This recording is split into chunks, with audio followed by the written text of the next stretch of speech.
दोस्तों, किसी के भी मन की बातें जानने के लिए 3 तरीके होते हैं, लेकिन इन तीनों तरीकों को समझना अति आवश्यक है। यदि आप इन तीनों तरीकों को समझ लेते हैं तो आप किसी के भी मन की बातें बड़ी ही आसानी से जान सकते हैं, समझ सकते हैं। तो चलिए इसे एक बुद्ध कहानी के माध्यम से समझते हैं कि किस तरह से आप दूसरों की मन की बातें जान सकते हैं, समझ सकते हैं। बहुत समय पहले की बात है। एक छोटा सा गांव था। उस गांव में 2 भाई रहा करते थे।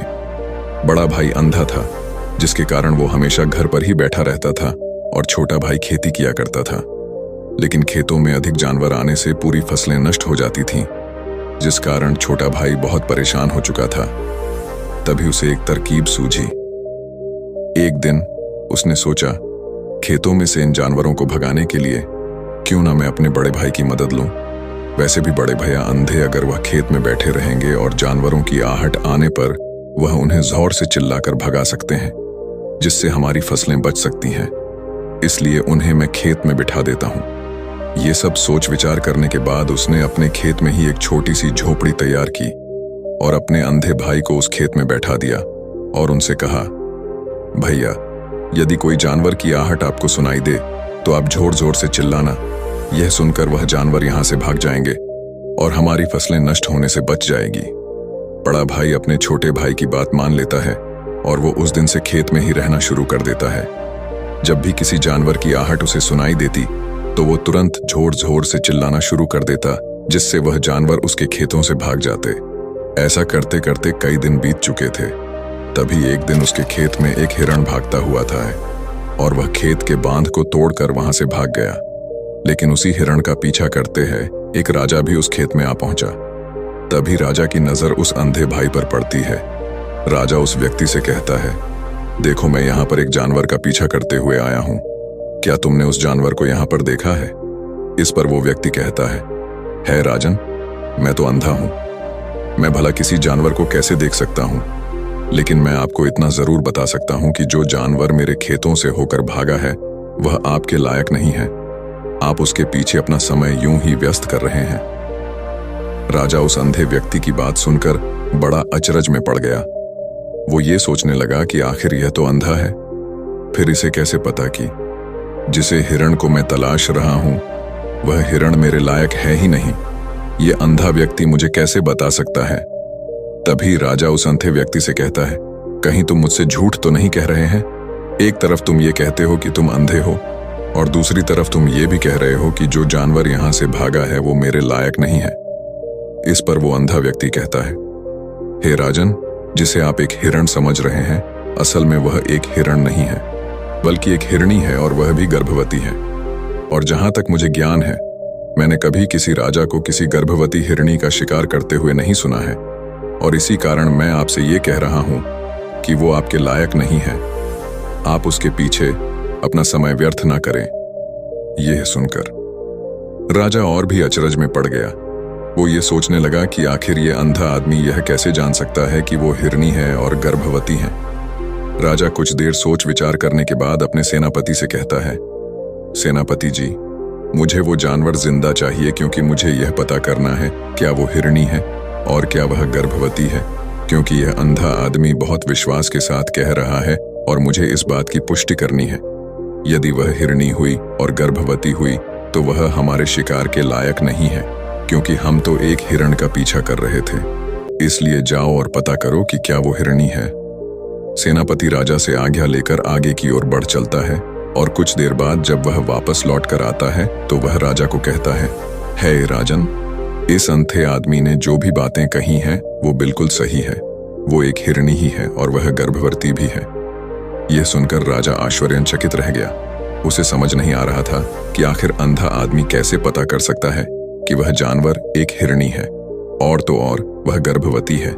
भला एक अंधा आदमी यह कैसे देख सकता है, यह कैसे जान सकता है? आखिर इससे यह कैसे पता चला? ऐसे कई सारे प्रश्न अब राजा के मन में उमड़ने लगे। अब राजा ने यह ठान लिया था कि मुझे इस बात की तह तक पहुंचना ही है कि आखिर यह अंधा आदमी कैसे जानता है कि वह जानवर एक हिरणी है। यह सोचकर राजा उस अंधे आदमी के पास जाता है और उस अंधे आदमी से कहता है, देखो, मैं ये तो नहीं जानता कि तुम सचमुच अंधे हो या नहीं, लेकिन मैं तुमसे एक बात जानने आया हूं। क्या तुम मेरे प्रश्न का सही सही जवाब दोगे? इस पर अंधा व्यक्ति कहता है राजन, आप जो कुछ पूछना चाहते हैं मुझसे पूछ सकते हैं, मैं आपको बिल्कुल सच सच जवाब दूंगा। इस पर राजा कहता है, देखो, एक तो तुम कहते हो कि तुम अंधे हो और दूसरी तरफ तुमने यह बता दिया कि जिस जानवर का पीछा मैं कर रहा हूं वह एक हिरनी है, और तो और वह गर्भवती भी है। आखिर तुम्हें यह कैसे पता चला? तुम्हारे खेत में और भी तो जानवर आते होंगे, और भी तो जानवर यहां से गुजरते होंगे, फिर तुमने यह कैसे अंदाजा लगाया? तभी वह अंधा व्यक्ति राजा से कहता है, राजन, आप जिस हिरनी का पीछा कर रहे थे वहीं हिरनी जब मेरे खेत में आई, उसकी रफ्तार और उसके भागने की आहट से मुझे यह एहसास हो चुका था कि यह एक हिरनी है, और मेरे खेत की जो बांध है वह बहुत छोटी है, उसकी ऊंचाई ज्यादा नहीं है। यदि कोई हिरण होता तो उस बांध को बड़ी आसानी से लांघ जाता, लेकिन वह हिरनी इस बांध को तोड़कर भागी है, और यदि वह इस बांध को छलांग लगाकर पार करने का प्रयास करती तो इससे उसके बच्चे को खतरा होता, और इसी बात से मैंने ये पता लगा लिया कि वह गर्भवती है। इस कारण वह ज्यादा ऊंची छलांग लगाकर मेरे खेत की बांध को तोड़ते हुए भाग गए। इस पर राजा के मन में एक और प्रश्न उठा। राजा ने कहा, किंतु तुम्हें कैसे पता चला कि वह एक हिरनी ही है? और भी तो कोई जानवर यहां पर आ सकते हैं। इस पर वह अंधा व्यक्ति कहता है, हे राजन, मैं पूरा दिन सुबह शाम यहीं पर बैठा रहता हूं और मेरी सुनने की शक्ति बहुत तेज है। मैं ये बाप जाता हूं कि कौन सा जानवर मेरे खेत में आया है, और उसी के आधार पर मैं जोर जोर से चिल्लाता हूं ताकि वो मेरे खेत से भाग जाए और वो मेरे खेत की फसलों को नष्ट ना कर पाए। राजा उस अंधे आदमी का यह जवाब सुनकर पूरी तरह से संतुष्ट हो चुका था। वह मन ही मन यह सोच रहा था कि आदमी भले ही अंधा हो, लेकिन यह तो बड़ा ज्ञानी मालूम पड़ता है। इस आदमी से कुछ ना कुछ तो काम निकलवाना ही चाहिए। यह विचार लिए हुए राजा वहां से वापस अपने महल की ओर लौट जाता है। राजमहल पहुंचते ही राजा उस अंधे व्यक्ति से कहता है, आप तो बड़े ज्ञानी व्यक्ति हैं, आपको किसी भी बात का पता बड़ी आसानी से चल जाता है। आज मैंने आपको यहाँ पर इसलिए बुलाया है क्योंकि मैं आपसे ये जानना चाहता हूँ कि मेरी पत्नी पतिव्रता है या नहीं। इस पर वो अंधा व्यक्ति कहता है, हे राजन, यह कैसा प्रश्न हुआ? इस पर राजा कहता है, मैंने आपसे बिल्कुल उचित प्रश्न किया है, मुझे इस प्रश्न का उत्तर दीजिए। इस पर वो अंधा व्यक्ति कहता है राजन, ये सारी बातें जाने दीजिए। आपकी शादी को इतने साल बीत चुके हैं और अब आप ये बात क्यों जानना चाहते हैं? आपके मन में ऐसे प्रश्न क्यों उठ रहे हैं? इस पर राजा जिद करते हुए कहता है, देखिए, आपको मुझे इस प्रश्न का उत्तर तो देना ही होगा। यदि आप मुझे इस प्रश्न का उत्तर नहीं देंगे तो मैं आपको मृत्यु दंड दे दूंगा। राजा के मुख से यह बात सुनकर वह अंधा व्यक्ति कहता है राजन, यदि आप इस प्रश्न का उत्तर चाहते हैं तो उसके लिए आपको मेरा एक काम करना होगा। राजा कहता है, बोलो, मुझे क्या काम करना होगा? इस पर व्यक्ति कहता है, इसके लिए आपकी पत्नी को मेरे साथ कमरे में अकेले छोड़ना होगा। उस अंधे व्यक्ति की यह बात सुनकर राजा पहले तो क्रोधित हो जाता है, लेकिन फिर कुछ सोच विचार करने के बाद वह उस व्यक्ति की बात मान लेता है और अपने सेनापति को आदेश देता है, सेनापति जी, इस व्यक्ति को और मेरी पत्नी को एक कमरे में कुछ देर के लिए अकेला छोड़ दें। सेनापति बिल्कुल वैसा ही करता है। अब राजा की पत्नी और अंधा आदमी एक कमरे में बंद हो चुके होते हैं। तभी वो अंधा आदमी राजा की पत्नी से कहता है, मुझे आपको छूना है। इस बात पर रानी अत्यधिक क्रोधित हो जाती है और उस अंधे आदमी को वो पकड़ पकड़ कर पीटने लगती है, कभी हाथों से तो कभी लातों से तो कभी पटक पटक कर। इस तरह से उन्होंने उस अंधे आदमी की खूब पिटाई की। उसके बाद किसी तरह से वह अंधा आदमी अपनी जान बचाकर वहां से भाग निकलता है और वह राजा जा के पास पहुंचता है और वह राजा से कहता है, हे राजन, आपकी पत्नी पतिव्रता नहीं है। यह बात सुनकर राजा अत्यधिक क्रोधित हो उठता है और राजा अपनी तलवार निकालकर सीधा अपनी पत्नी की ओर जाता है और क्रोधित होकर वह अपनी रानी से कहता है, रानी जी, आज मैं जो भी सवाल आपसे करने वाला हो उसका मुझे सच सच जवाब दीजिएगा, और यदि आपने एक शब्द भी झूठ कहा तो मैं आपका अभी के अभी सर धड़ से अलग कर दूंगा, तभी आगे बढ़े। राजा कहता है, मुझे बताइए, क्या आप पतिव्रता हैं या नहीं? इस पर रानी कहती है राजन, आप भले ही मुझे जान से मरवा दीजिए, लेकिन मैं पतिव्रता नहीं हूं। राजा यह बात सुनकर बहुत खुश हुआ, क्योंकि उस अंधे आदमी ने जो भी कहा था वह बिल्कुल सच था। यह बात सुनकर तुरंत ही राजा उस आदमी के पास पहुंचता है और आकर उस अंधे आदमी से कहता है, तुम्हें कैसे पता चला कि मेरी पत्नी पतिव्रता नहीं है? इस पर वह अंधा आदमी कहता है, हे राजन, बड़ी सीधी सी बात है। मैंने तो आपकी पत्नी से बस इतना ही कहा था कि मुझे आपको छूना है। और इस बात पर वह इतना क्रोधित हो उठी कि उन्होंने गुस्से में आकर मुझे लात घूंसों से पीटना शुरू कर दिया। और भला कोई औरत किसी और मर्द को कैसे छू सकती है? लेकिन उन्होंने ना आप देखा न ताव, बस लात घूंसे मुझ पर बरसाने शुरू कर दिए। वह भी तो एक छूना ही हुआ, और एक पतिव्रता नारी कभी भी पराये मर्द को नहीं छूती। जब मैंने उसे छूने के लिए कहा था तो वह उस वक्त मुझे मना कर सकती थी, लेकिन उन्होंने तो मुझे पीटना शुरू कर दिया और देखते ही देखते उन्होंने मेरे पूरे शरीर को छू लिया। अब आप ही बताइए, ऐसी स्त्री भला पतिव्रता कैसे हो सकती है? इस पर राजा कहता है, तुम तो बड़े ज्ञानी मालूम पड़ते हो। अच्छा ठीक है, चलो तुम मेरे एक प्रश्न का और जवाब दो। यदि तुमने मुझे इस प्रश्न का सही सही जवाब दे दिया तो मैं तुम्हें यहां से जाने दूंगा। आगे राजा उस अंधे आदमी से कहता है कि तुम मुझे यह बताओ, क्या मैं सच में अपने पिताजी का ही बेटा हूं या फिर किसी और का? इस पर वह अंधा भी कहता है, हे राजन, इस बात से आपका क्या लेना देना? आप किसी की भी औलाद हो, आखिर आप हैं तो इस राज्य के राजा, इसलिए इस प्रश्न को जाने दीजिए। लेकिन राजा कहता है, नहीं नहीं, मुझे इस प्रश्न का सही सही जवाब चाहिए, अन्यथा यह प्रश्न मुझे हमेशा परेशान करता रहेगा। इसलिए मैं इसका सही सही जवाब जानना चाहता। यदि तुम इसका सही सही जवाब दे देते हो तो तुम यहां से जा सकते हो, मैं तुम्हें नहीं रोकूंगा। इस पर वह अंधा आदमी कहता है, हे राजन, इसके लिए तो मुझे आपके मां के पास भी जाने की कोई आवश्यकता नहीं है। मैं आपको अभी अभी ये बता सकता हूं कि आप किसकी औलाद हैं, लेकिन उससे पहले मैं चाहता हूं कि आप मुझसे एक वादा करें कि आप मुझ पर क्रोध नहीं करेंगे। राजन ने कहा, मैं तुमसे वादा करता हूं, मैं तुम पर क्रोध नहीं करागा। इसके बाद वह अंधा आदमी राजा से कहता है राजन, आप हैं तो अपने ही पिता के पुत्र, लेकिन आप पर एक कंजूस सेठ की छाया पड़ी हुई है। यह सुन राजा बहुत क्रोधित हो उठा और वह तुरंत तलवार निकालकर अपनी मां के पास जा पहुंचा। वह वहां पर पहुंचने के बाद अपनी मां से कहता है, मां, मुझे सच सच बताइए, क्या मैं अपने ही पिता का पुत्र हूं या नहीं?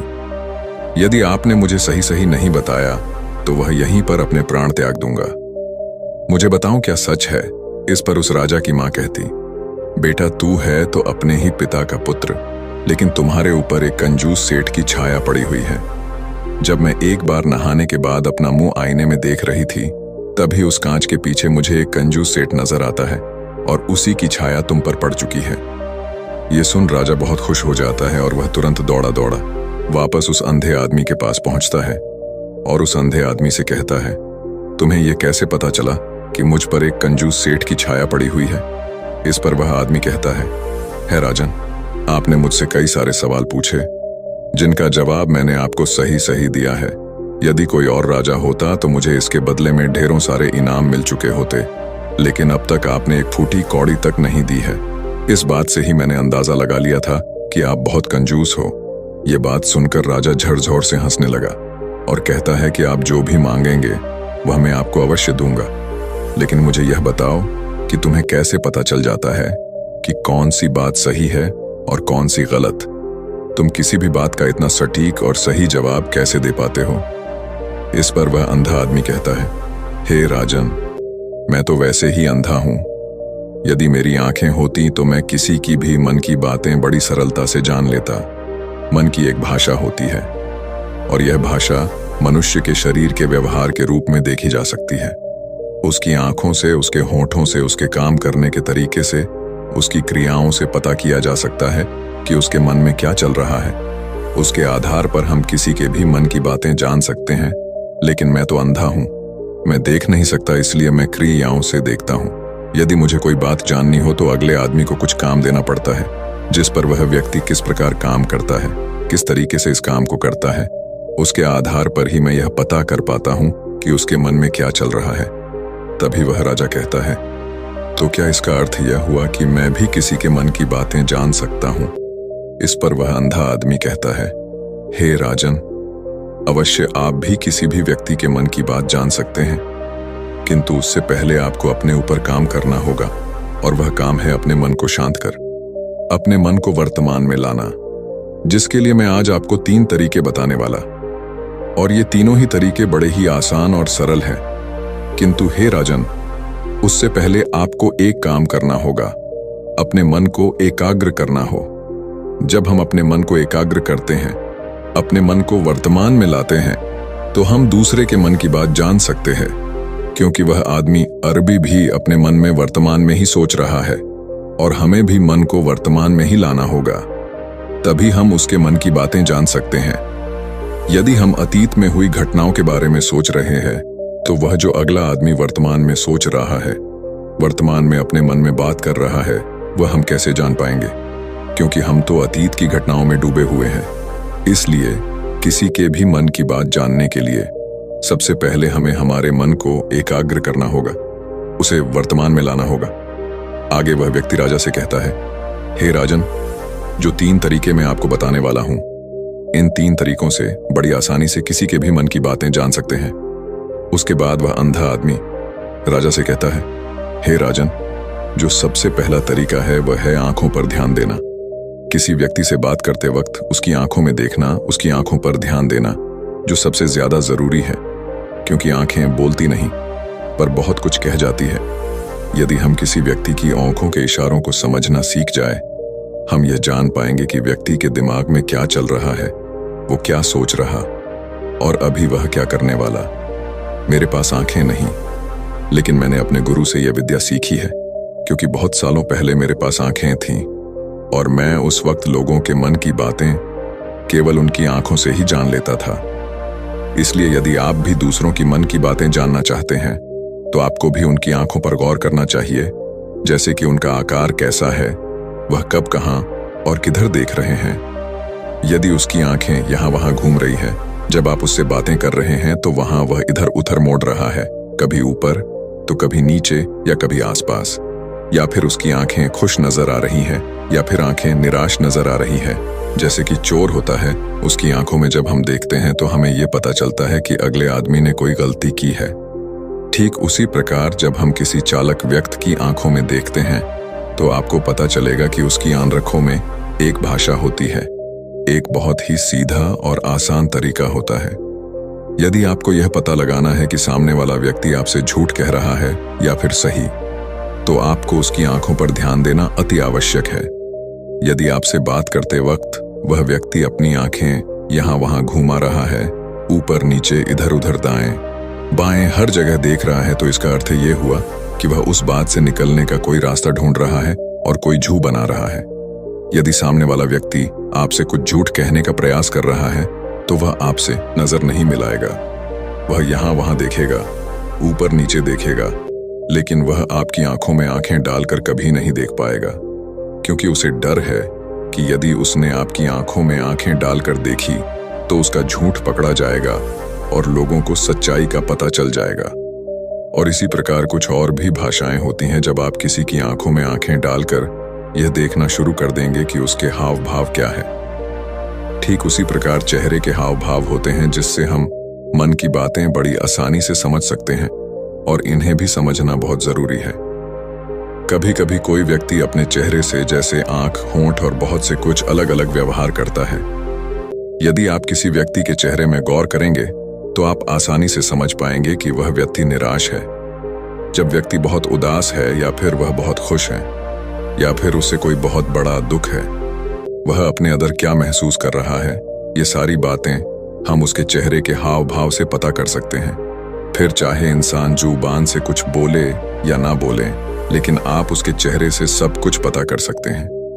आगे व्यक्ति राजा से तीसरा तरीका बताते हुए कहता है, हे राजन, इसी प्रकार तीसरी भाषा भी है, अर्थात तीसरा तरीका भी है, और वह है हाथों के इशारे और शरीर का व्यवहार। मन की बात समझने के लिए हमें हाथ के इशारे और शरीर के व्यवहार को समझना बहुत आवश्यक है। कोई व्यक्ति जब बात करता है, तो आपने देखा होगा कि वो अपने हाथों को हिलाता रहता है, अपने हाथों से इशारा करता रहता है। बातों के साथ साथ अपना शरीर का जो व्यवहार है, अर्थात बॉडी लैंग्वेज, उसका भी पूरा उपयोग करता है, जिससे हमें यह पता चल पाता है कि वह व्यक्ति हमारी बातों पर कितना ध्यान दे रहा है और उसके मन में क्या चल रहा है। शरीर के व्यवहार को देखने के लिए उसके हाथ मटकाने, शरीर मटकाने और चेहरे पर बार बार हाथ लाल, हाथों का एक दूसरे से मसलना, ऐसी बहुत सी क्रियाएं होती हैं। उस पर हमें ध्यान देना अति आवश्यक की बात को समझने के लिए हमें शरीर के व्यवहार को भी समझना पड़ता है। यदि हम इन 3 तरीकों को सही तरीके से ध्यान देकर इन 3 तरीकों को अच्छे से समझ लेते हैं तो हम बहुत जल्दी किसी भी व्यक्ति के मन की बातें बड़ी सरलता और सहजता से जान सकते हैं। इसलिए यदि आपको किसी के मन की बातें जानी है तो आपको उसकी आंखों पर, उसके चेहरे पर, उसके शरीर के हाव भाव को और उसके हाथों को ध्यानपूर्वक देखना और समझना होगा, जिससे आप ये समझ पाएंगे ये आखिरकार उसके मन में क्या चल रहा है और वह क्या सोच रहा है। लेकिन उनसे पहले आपको अपने मन को एकाग्र करना होगा, शांत करना होगा और अपने मन को वर्तमान में लाना होगा। तभी आप उस व्यक्ति की इन सभी क्रियाओं पर ध्यान दे पाएंगे, उन्हें समझ पाएंगे। अन्यथा आप यदि अतीत की घटनाओं में व्यस्त हैं, भविष्य की योजनाओं में व्यस्त हैं, तो आप उस व्यक्ति के हाव भाव पर कभी ध्यान ही नहीं पाएंगे और ना ही आप कभी यह समझ पाएंगे कि आखिर उस व्यक्ति के मन में क्या चल रहा है, वह क्या सोच रहा है। आपने देखा होगा कि ऐसे कई बड़े संत महात्मा हैं जो बड़ी ही शांति से आपको देखते हैं और आपको देखकर ही यह बता देते हैं कि आपके मन में क्या चल रहा है, आप उनसे क्या जानने आए हैं। और इसका सबसे बड़ा प्रमुख कारण यही है कि वह आपको पढ़ सकते हैं, आपको समझ सकते हैं, आपकी मन की बातें जान सकते हैं, क्योंकि उनका मन एकाग्र है, शांत है और यही कारण है कि वह आपके मन की बातें बड़ी सरलता से समझ जाते हैं। तो दोस्तों, उम्मीद करता हूं आपको इस कहानी से एक अच्छी सीख मिली होगी। ये कहानी आपको कैसी लगी हमें कमेंट बॉक्स में कमेंट करके जरूर बताएं और इस कहानी को अपने दोस्तों के साथ जरूर शेयर करें ताकि उन्हें भी इस कहानी से कुछ सीखने को मिल सके। धन्यवाद।